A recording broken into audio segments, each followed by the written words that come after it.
Selamat pagi, saudara-saudara sekalian. Apakah saudara bisa mendengar saya? Bisa, Pak, bisa. Iya, terima kasih.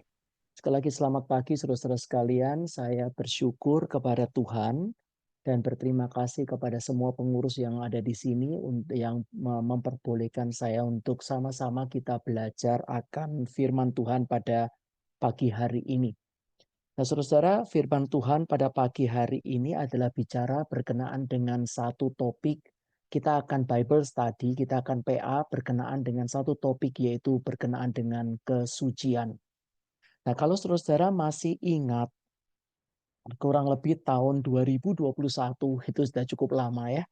Eh, maka saya sudah pernah bicara berkenaan dengan topik ini beberapa kali, 2 kali kalau saya tidak salah, berkenaan dengan kesucian. Dan memang saya punya tujuan adalah untuk dari satu topik ini saudara bisa melihat apa yang Alkitab katakan secara meluas dan juga sebisa mungkin mendalam, lebih detail, karena ini adalah satu topik yang penting. Ini adalah bukan saja isi hati Allah sendiri, ini adalah pribadi Allah sendiri yang diungkapkan kepada kita.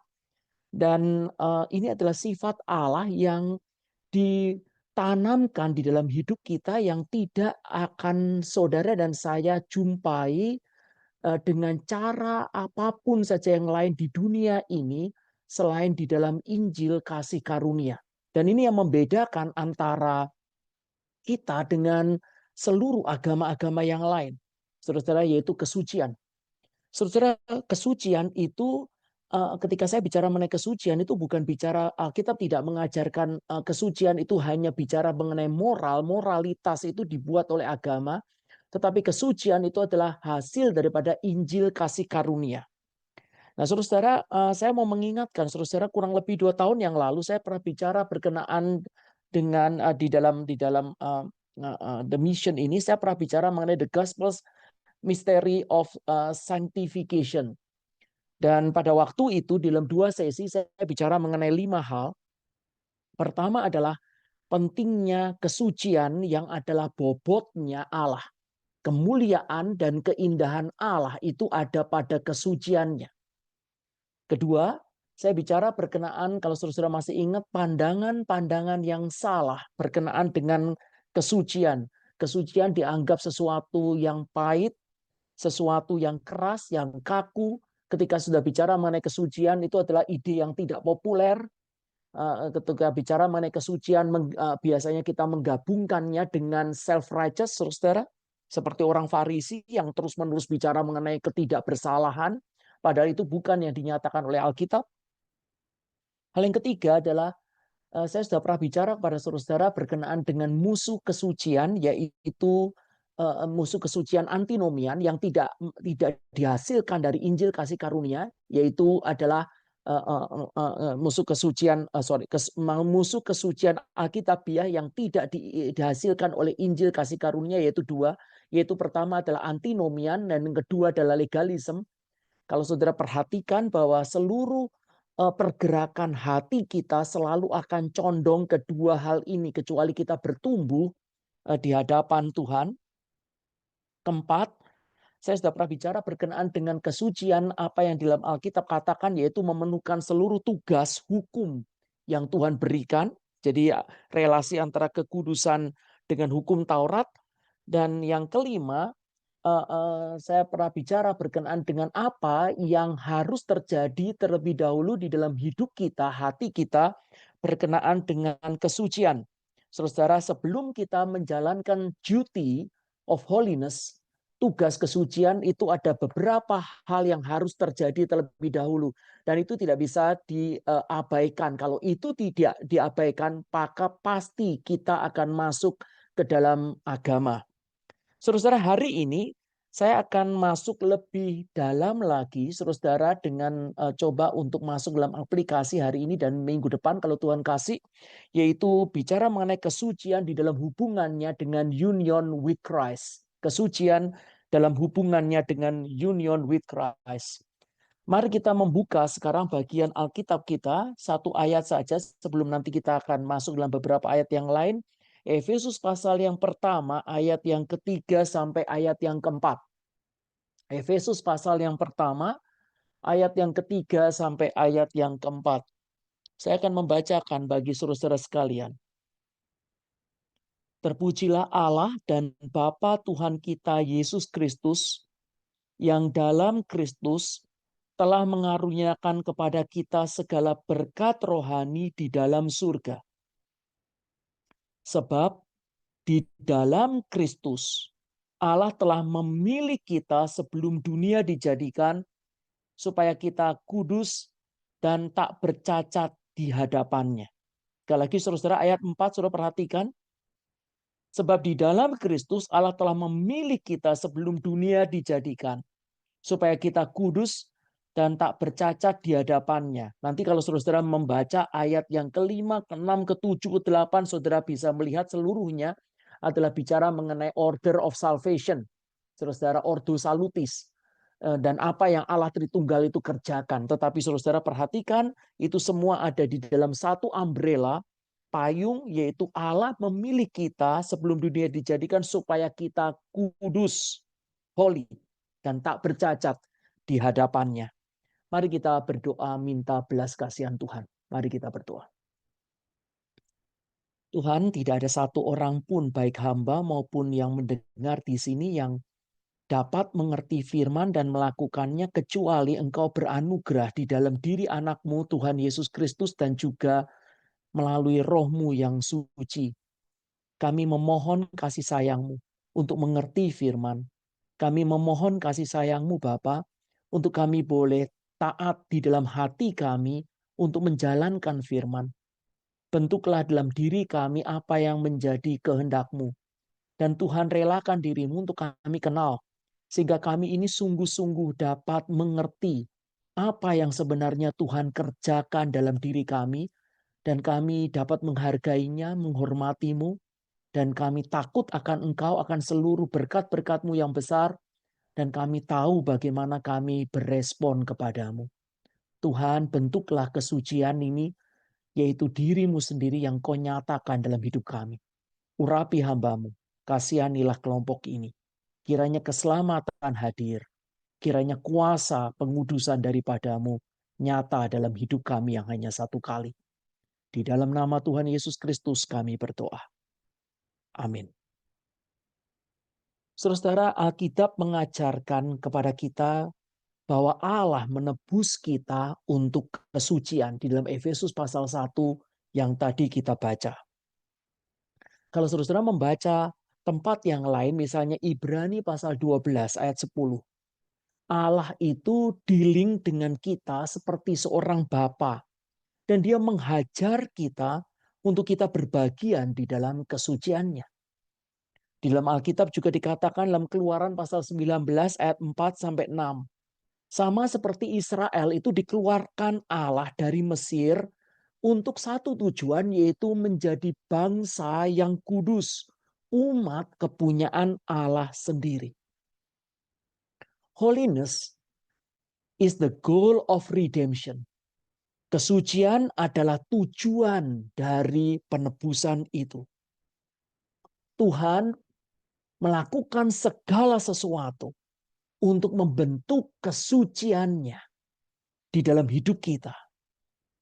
Tetapi siapa manusia yang menginginkan kesucian? Bagi kita sekali lagi, kesucian itu seperti sayur pare, saudara, yang tidak enak.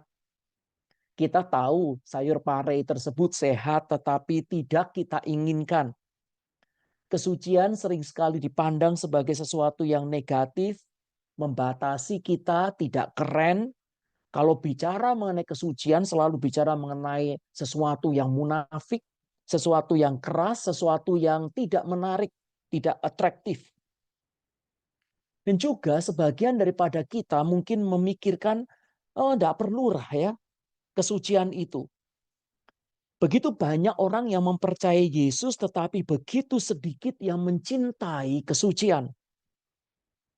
Saudara-saudara, kita berpikir kita diterima oleh Bapa melalui iman, itu cukup. Kita tidak perlu lagi untuk hidup suci atau mengejar kesucian. Biarlah kita ingat bahwa kita itu diselamatkan oleh karena anugerah Allah semata di dalam Yesus Kristus alone. Kita diselamatkan, we are saved by faith alone. But biarlah kita boleh mengingat, para reformator juga mengatakan, but faith never exists alone in the life of believer.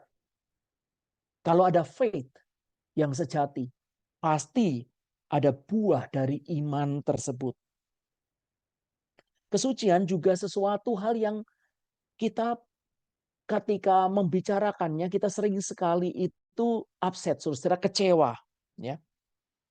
Karena kita berpikir Allah itu dengan standar-standar yang tinggi, itu menghadapi kita.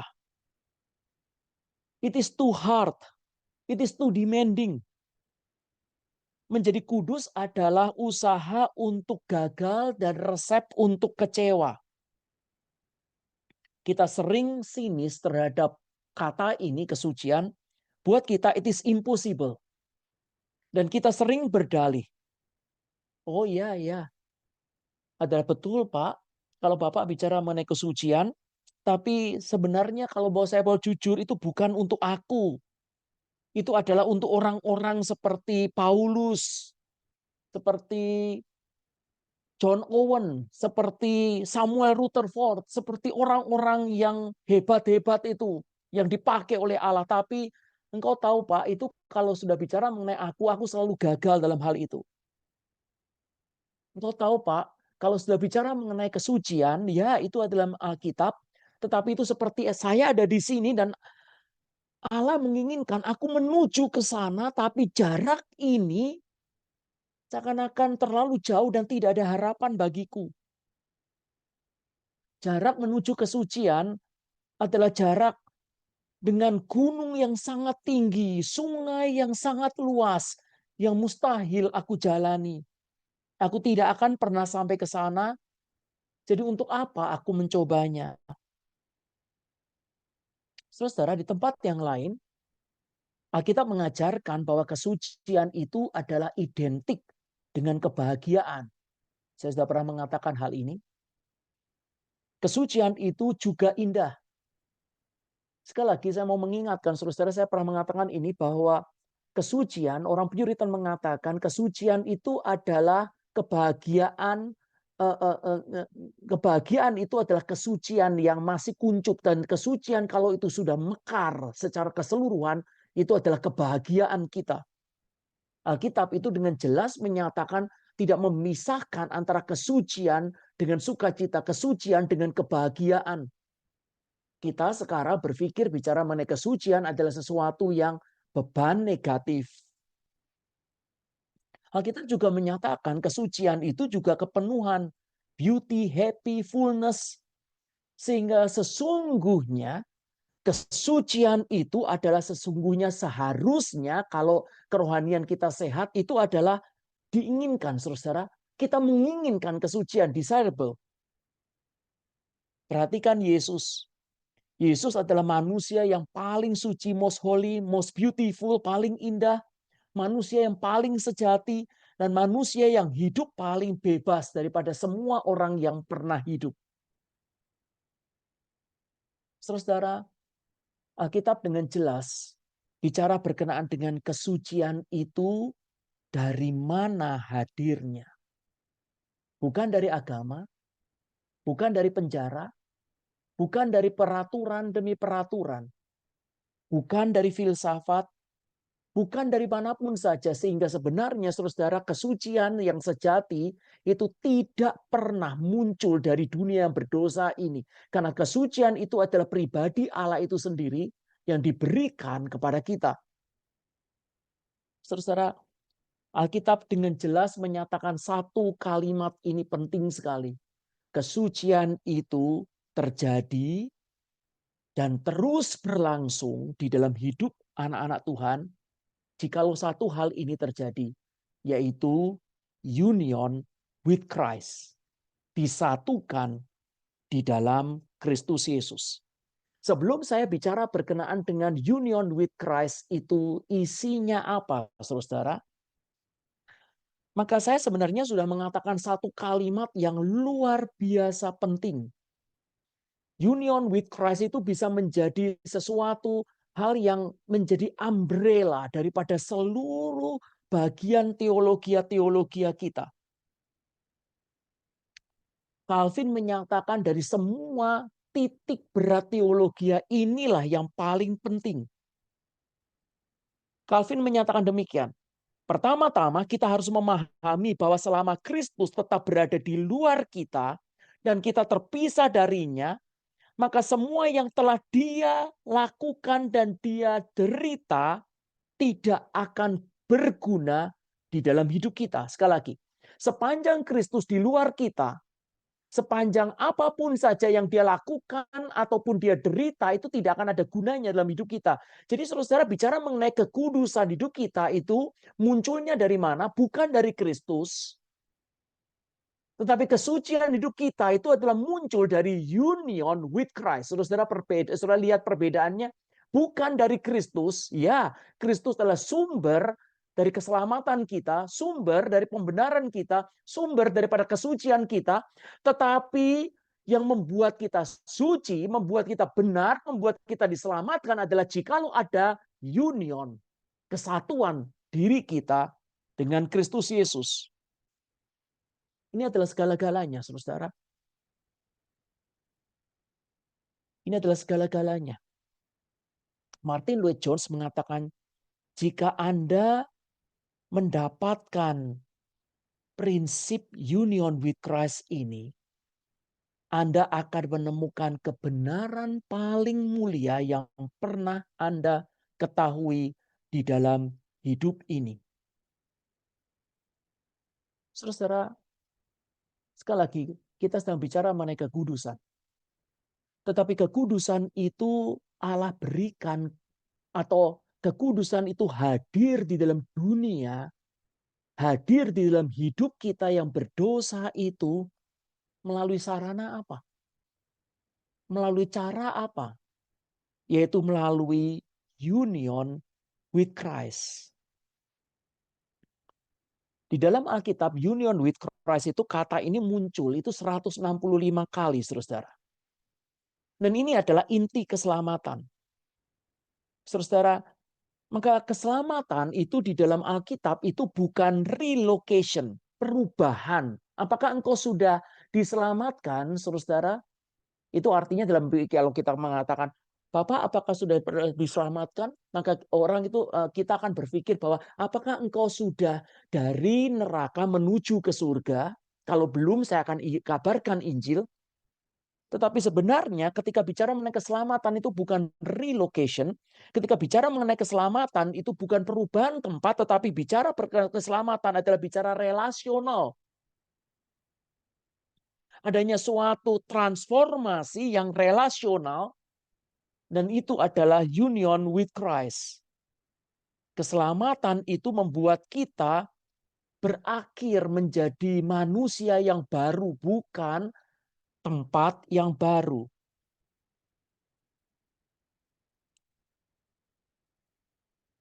Union with Christ adalah inti keselamatan kita. Union with Christ itu kalau saya pakai dengan satu kalimat itu adalah kalimat seperti Henry Scougal, itu orang Puritan yang menuliskan sebuah buku, dan buku itu mempertobatkan Charles Wesley dan juga George Whitefield. Buku itu berjudul seperti ini, The Life of God in the Soul of Man. The life of God in the soul of man. Sepanjang tidak ada hidup Allah di dalam jiwa kita, sepanjang itu tidak ada keselamatan. Sepanjang tidak ada hidup Allah di dalam jiwa kita, sepanjang itu tidak ada kesucian yang terbentuk. Saudara, sekali lagi, saudara, saya mau menekankan hal ini. Ketika kita bicara mengenai kesucian, tidak ada jalan lain yang Tuhan berikan kepada umat manusia. Tidak ada. Kecuali dengan union with Christ. Dan ketika bicara mengenai union with Christ, disatukan di dalam Kristus, manunggal di dalam Kristus, Maka apa yang terjadi di dalamnya? Dan hari ini saya akan bicara berkenaan dengan hal ini dengan contoh supaya kita bisa lebih bukan saja mengerti, tetapi saya harap kita menikmati apa yang Kristus itu sudah kerjakan di dalam hidup kita. Saudara-saudara, maka Alkitab menyatakan dan secara teologi itu dikristalisasi ketika seseorang ada di dalam Kristus, dua hal ini akan terjadi di dalam hidup. Sekali lagi, ketika seseorang ada di dalam Kristus, dua hal ini akan terjadi di dalam hidup. Dan ini adalah hidup yang saudara dan saya hidupi sekarang. Ini adalah hidup yang kita sudah terima kalau saudara dan saya benar-benar di dalam Kristus. Bukan saja mengaku Yesus dengan mulut, tetapi adalah sungguh-sungguh in Christ. In Christ, di dalam Kristus. Dua hal ini secara teologis, secara sederhananya, adalah yang pertama disebut sebagai pembenaran atau justification. Yang kedua disebut sebagai proses penyucian atau yang disebut sebagai sanctification.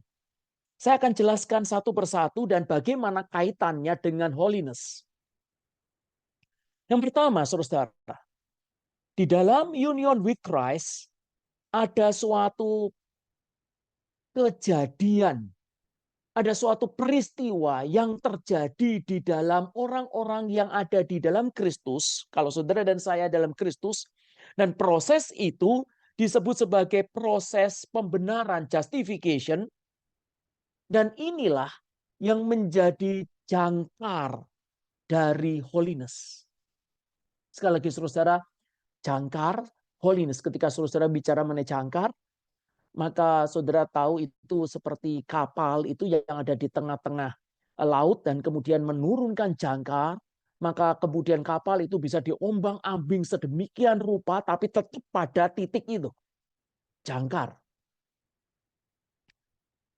Saudara, ketika kita disatukan di dalam Kristus, maka secara rohani dari perspektif Allah, dari pandangan Allah, kita dianggap benar di dalam Kristus karena kebenaran Kristus. Saudara, ini di dalam Alkitab adalah suatu perubahan di dalam legal, perubahan di dalam status hukum. Ini sekali lagi disebut sebagai justification atau pengudusan definitif. Definitive sanctification. Saudara-saudara, saya akan membawa saudara-saudara untuk beberapa ayat Alkitab yang mungkin saudara-saudara sudah ketahui dan tapi kita tidak terlalu memperhatikan, kita tidak terlalu menggubrisnya karena kita pikir ini adalah sesuatu yang pokoknya sudah terjadi dan saya tahu. Tapi saya mau untuk membawa saudara-saudara untuk mengerti lebih mengerti lagi sehingga kita itu bisa menghormati dan menghargai apa yang Kristus itu kerjakan dalam hidup kita. Saudara, Alkitab dengan jelas menyatakan Kristus adalah kebenaran dan kesucian kita. Dan di dalam Kristus kesucian itu sudah, saudara perhatikan, sudah kita dapatkan. Saudara, mari kita melihat beberapa bagian Alkitab 1 Korintus. Mari kita lihat 1 Korintus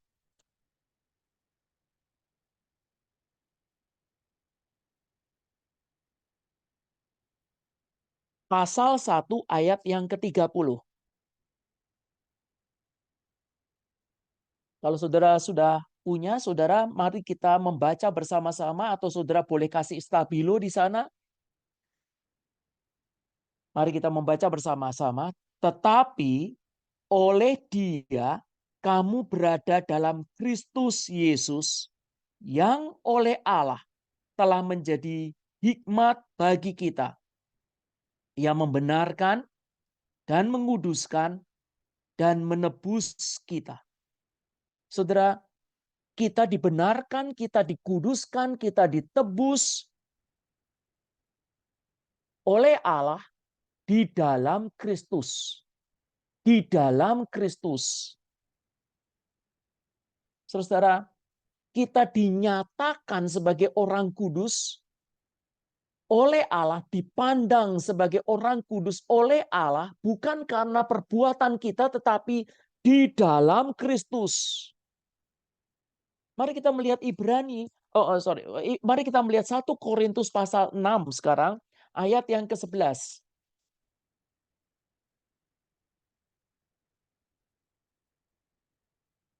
1 Korintus pasal 6 ayat 11.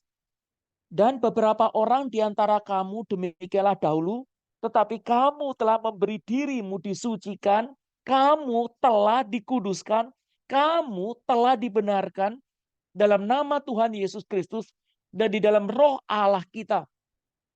Kamu telah. Saudara, kita sudah mendapatkan kebenaran. Kita sudah mendapatkan kesucian. Saudara, mari kita melihat Ibrani sekarang pasal 10 ayat 10. Ibrani pasal 10 ayat 10.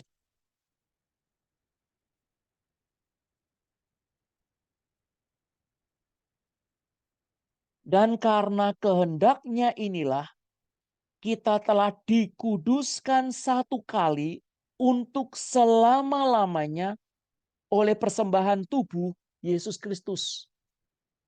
Ketika bicara mengenai kekudusan, elemen pertama adalah satu kali untuk selama-lamanya. Ketika bicara mengenai kekudusan adalah bicara berkenaan dengan aku dikuduskan oleh Allah. Di dalam Kristus Yesus, Allah melihat aku kudus. Aku dibenarkan. Aku sepihak dengan Allah. Aku diterima oleh Allah. Tidak ada satu orang pun yang bisa diterima oleh Allah tanpa kekudusan. Jangankan diterima. Alkitab mengatakan tanpa kekudusan seseorang tidak mungkin bisa melihat Allah. Saudara, kekudusan itu sudah mengalir dalam hidup kita. Kekudusan itu adalah seluruh dari darah kita. Karena pekerjaan Kristus, Allah Bapa tidak lagi melihat kita itu enemy, tidak melihat kita itu adalah orang yang anak-anak durhaka, musuh Allah, yang tidak suci, yang najis, yang hina, tetapi yang Allah sendiri itu tidak bisa mendekat, tetapi di dalam Kristus Allah menerima kita karena kita itu kudus adanya. Alkitab dengan jelas menyatakan, Yesus mengatakan, menjauhlah daripadaku, hai kalian yang membuat kejahatan. Ketika Adam dan Hawa itu tidak kudus, dia diusir dari Eden. Dia tidak mungkin dekat dengan Tuhan. Allah tidak mungkin datang mendekat kepada orang yang tidak kudus, apalagi mencintai mereka.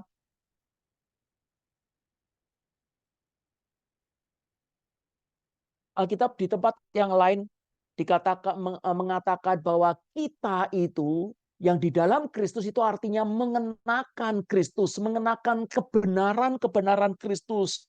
Hidup kita dikatakan tersembunyi di dalam Kristus. Dan Alkitab juga mengatakan bahwa kesucian kita, saudara perhatikan kesucian saya, kesucian saudara, itu lengkap, penuh, dan final ketika kita in Christ. Di dalam Kristus. In Christ. Saudara perhatikan kata yang penting di sini adalah di dalam. Saudara-saudara, tentu saudara kita selalu berpikir yang penting Kristus. Ya, yang penting Kristus. Tetapi khotbah pada pagi hari ini saya akan menekankan di dalam. Yang menyelamatkan kita, keselamatan itu hadir dalam hidup kita kalau kita di dalam Kristus. Union with Christ. Disatukan dengan Kristus. Yang menyelamatkan kita bukan Kristus. Sepanjang Kristus itu melakukan seluruh karyanya apapun saja 2000 tahun yang lalu, tetapi kalau kita tidak di dalam Dia, maka semuanya itu tidak ada faedahnya sama sekali untuk hidup kita. Di dalam Kristus. Saya akan berikan satu ilustrasi, dan ilustrasi ini adalah benar-benar terjadi, saudara. Jadi ada seorang perempuan, saudara, yang dia itu mukanya tidak terlalu bagus. Dan banyak orang itu tidak mencintai dia. Agak gemuk, mukanya tidak bagus, dan ya seperti itulah. Pokoknya tidak menarik untuk dicintai. Kan ada orang yang menarik dicintai, ada orang yang tidak menarik dicintai. Jadi seumur hidupnya itu dia lonely, minder, dan tidak punya banyak teman. Tetapi suatu hari hidupnya itu berubah. Berubahnya kenapa, saudara? Karena dia apply pekerjaan dan akhirnya keterima di pekerjaan itu. Dan pekerjaannya itu adalah dia mengenakan baju Mickey Mouse. Di apa tuh? Saya lupa. Mickey Mouse itu di apa itu, saudara? Ya, saudara tahu itu di Mickey Mouse itu di Disneyland. Ya, dia di Disneyland. Dia keterima di sana. Ya. Dan ketika dia pakai itu, saudara, terus kemudian itu dia mulai pergi keluar gitu. Anehnya itu, anak-anak itu banyak yang datang kepada dia. Pengen foto sama-sama. Bahkan anak-anak yang dari kejauhan itu narik-narik mamanya, papanya untuk foto sama dia. Dan kemudian itu dia foto, dan di saat itu dia baru mengerti apa itu dicintai, saudara. Yang tadinya dia selalu berhadapan dengan semua orang, dia berpikir bahwa, dan itu memang kenyataan, itu dibenci, dijauhi, dilihat najis, dilihat hina. Sekarang itu dideketin, saudara, dipeluk-peluk, dan bahkan tidak mau lepas. Di dalam kostum Mickey Mouse itu, saudara, dia meneteskan air mata. Dia mengerti sekarang apa itu dicintai. Di dalam kostum Mickey Mouse. In Christ. Di dalam kebenaran Kristus. Di dalam Kristus. Allah mendekat kepada kita. Di dalam Kristus, Allah mencintai kita. Apapun saja, saudara-saudara, yang terjadi dalam hidup kita. Cinta Allah itu adalah melihat daripada Kristus itu. Ibrani pasal 6 ayat 19-20 dikatakan pekerjaan Kristus sebagai imam besar yang membenarkan kita ini adalah jangkar yang kuat untuk semua pengharapan anak-anak Allah di hadapan Bapa. Saudara, sekali lagi perhatikan kata ini, jangkar. Saudara, jangkar itu melindungi daripada seluruh badai, angin, gelombang. Jangkar itu membuat satu kapal itu tidak kemana-mana, saudara. Apapun saja bisa terjadi, tapi tidak kemana-mana, firm di situ. Saudara, Alkitab dengan jelas menyatakan ini adalah jangkar yang kuat. Kristus sebagai imam besar. Di dalam Kristus ini, kita terlindungi dari segala hal yang membuat kita bimbang bahwa Allah itu mengasihi kita. Allah itu care dengan kita. Di dalam Kristus ini juga merupakan jangkar yang kuat untuk kita tetap bisa stabil. Meskipun kita melakukan begitu banyak kegagalan dan hal-hal bodoh, dosa, yang kita sendiri itu sering sekali menyesalinya seumur hidup. Terus saudara pasti pernah terjadi seperti ini kan. Kita melakukan dosa lalu kemudian kita menyesal seumur hidup. Atau mungkin kita melakukan dosa yang sama dan kita terus bertanya terus, kenapa ya ini aku lakukan lagi? Kenapa ini aku lakukan lagi? Betapa bodohnya aku. Oh, masa laluku. yang sudah begitu buruk itu. Aku sudah melakukan dosa-dosa yang besar. Aku tidak memiliki harapan lagi. Mungkin Allah itu tidak suka padaku. Atau jikalau ada hal-hal yang buruk terjadi, kita tanya, apakah engkau sungguh mengasihi aku Allah? Kalau mengasihi, kenapa hal ini terjadi? Saudara perhatikan, jikalau pengharapan kita, kestabilan kita, kita jangkarkan pada pengalaman atau usaha atau kondisi kita, kita tidak pernah akan stabil seumur hidup kita. Apa yang membuat kita memiliki confidence untuk datang selalu di hadapan Allah, di dalam doa? Kalau saudara dan saya melihat terus-menerus akan kelemahan diri, dosa yang kita perbuat, kekonyolan, kebodohan, ketololan yang baru berapa jam yang lalu kita lakukan, saudara, kita tidak memiliki sedikit pun confidence untuk datang kepada Tuhan. Union with Christ, in Christ itu memberikan kita confidence bahwa kesucian kita tidak pernah hilang karena kegagalan kita. Dan kesucian kita tidak pernah kita dapatkan karena keberhasilan kita, karena kesuksesan kita. Tidak. Hanya di dalam Kristus. Dan Allah melihat itu. Dan Allah mengasihi kita terus-menerus di dalam Kristus. Union with Christ berarti ketika Allah melihat kita, Dia melihat kita ada di dalam Kristus. Hidup kita tersembunyi di dalam Kristus. Tersembunyi di dalam the perfect life and the perfect obedience of Christ. Tersembunyi di dalam satu kalimat, it is finished. Sudah selesai. Saudara, kita bersyukur karena kita aman, kita secure, kita completely holy in Christ. Dan itu adalah hidup kita. Itu adalah jangkar kita, apapun saja yang terjadi. Kegagalan, kebodohan, penderitaan. Itulah sebabnya Alkitab mengatakan tidak ada yang bisa memisahkan kita dari kasih Allah di dalam Kristus. Apapun saja.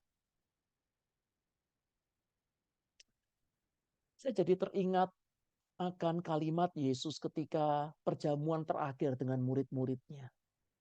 Kenapa ya? Ada satu kalimat yang saya terus rasa aneh loh, aneh sekali. Lakukanlah ini setiap kali engkau mengingat aku.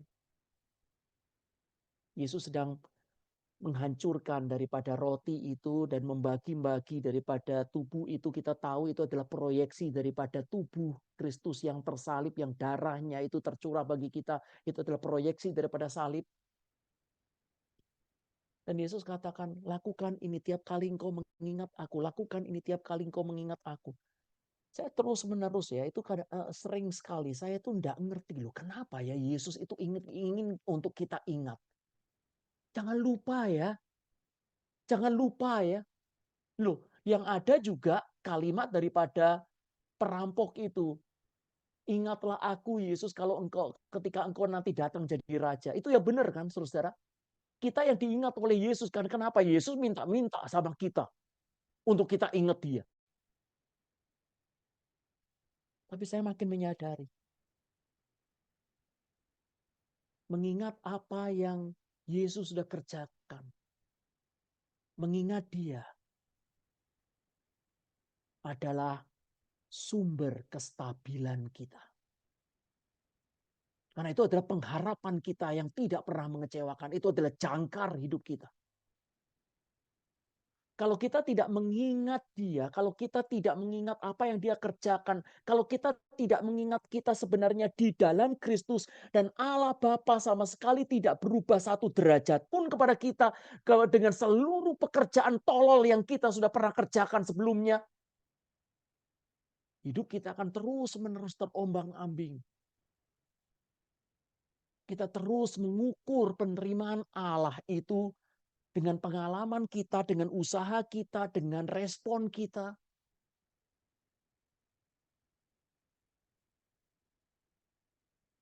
Saudara-saudara, sebaliknya Allah di surga itu di dalam Kristus menerima kita dan tidak berubah di dalam kasih-Nya. Itu adalah sumber jangkar daripada kesucian kita di hadapan Allah. Hal yang kedua, saudara-saudara. Hal yang kedua yang disebut sebagai sanctification. Di dalam union with Christ ada dua hal yang terjadi. Yang pertama adalah justification atau disebut sebagai pengudusan definitif secara teologisnya. Dan yang kedua adalah sanctification atau progressive sanctification. Ini adalah bicara mengenai pengudusan secara kondisi. Jadi dalam hidup kita di dunia ini kita itu makin lama makin dikuduskan. Serupa dengan Kristus. Alkitab mengatakan di dalam union with Christ, seseorang yang ada di dalam Kristus akan diberikan Roh Kudus. Roh Kudus itulah yang menggunakan firman dan providence dan seluruh konteks kehidupan kita untuk membentuk kita makin hari makin suci, makin hari makin memiliki kesadaran realita bahwa hidup kita itu dimiliki dan memiliki Allah. Roh Kudus melalui firman dan kehidupan kita makin hari itu makin membuat kita menyadari bahwa kita itu dimiliki dan memiliki Allah. Dan dari sana akan keluar buah roh. Maka saudara bisa melihat, saudara-saudara, di dalam Alkitab, diajarkan bahwa di dalam union with Christ, kesucian itu adalah sesuatu yang kita dapatkan, itu status, itu legal, dan sesuatu yang kita menjadi. Itu proses, itu progresif. G.C. Ryle menyatakan demikian. Yesus bukan saja mengambil kebersalahan karena dosa kita saja, tetapi dia melakukan lebih, dia menghancurkan kuasa dosa di dalam hidup kita. Sekali lagi, saudara, Yesus bukan saja mengambil kebersalahan dosa kita saja, itu adalah status, itu legal, tetapi Yesus melakukan lebih, dia menghancurkan kuasa dosa yang ada di dalam hidup kita. Sehingga Yesus Kristus itu, karyanya itu memberikan penyembuhan ganda.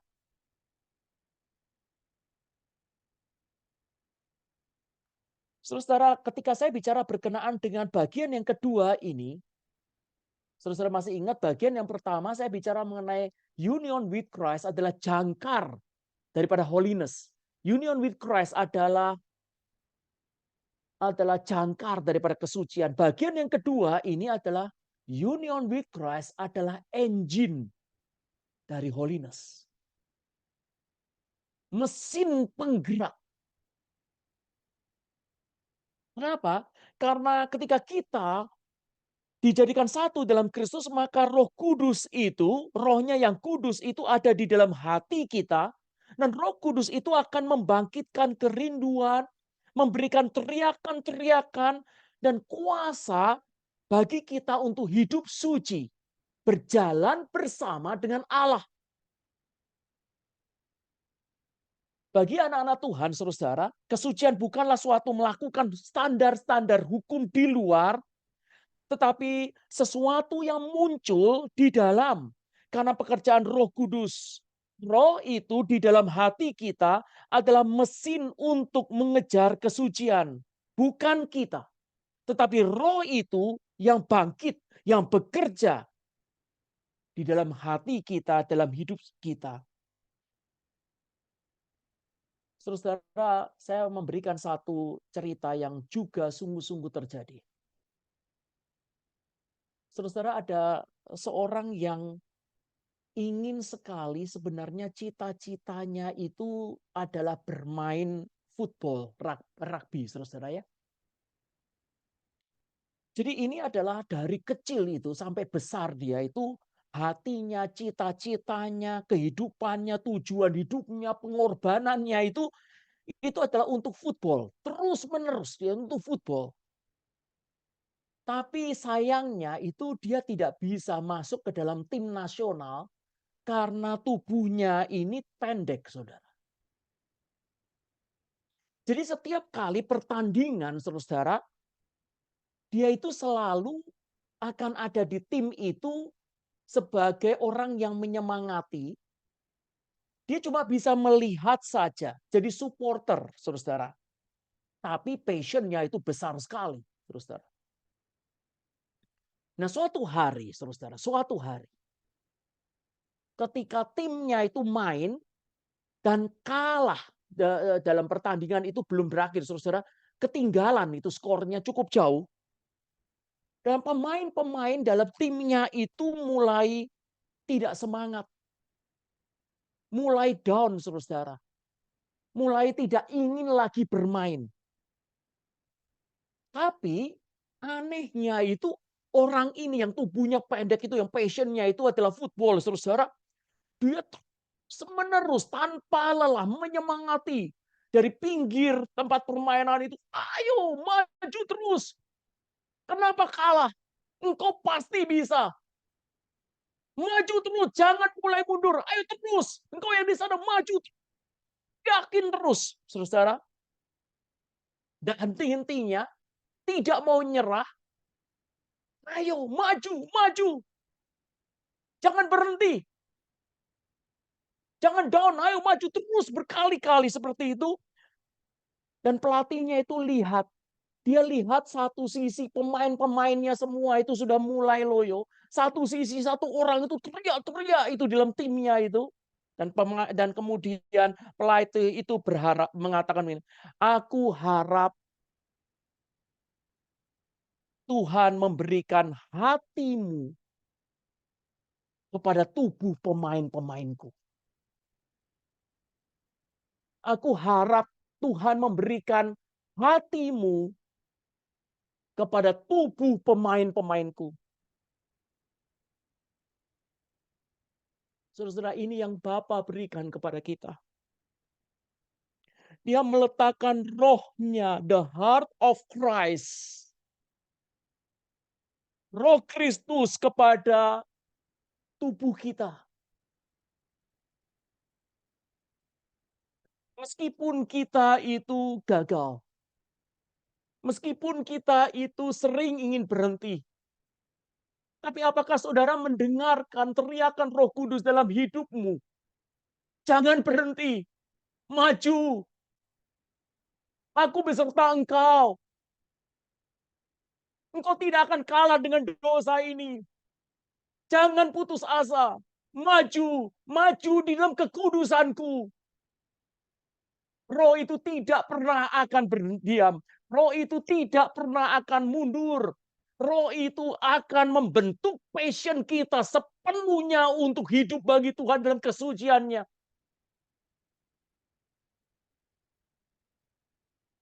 Roh itu seperti api yang berkobar-kobar, tidak pernah bisa dipadamkan dengan apapun saja. Dan tidak pernah mau mengalah dengan kekalahan kita. Dia adalah mesin penggerak daripada kesucian.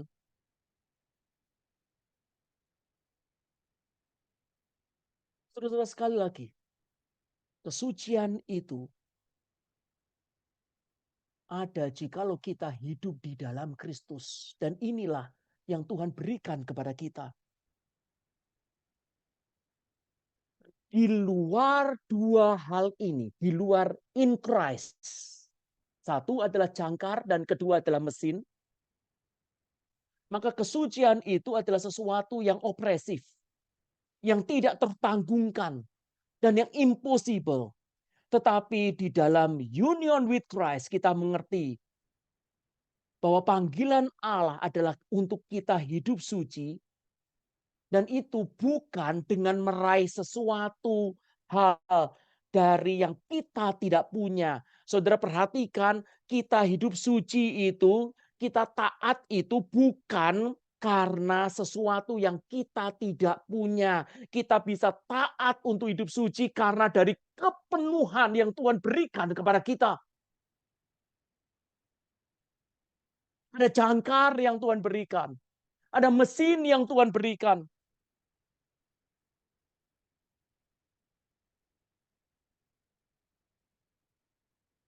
Filipi pasal yang 3 menyatakan aku mengejar itu.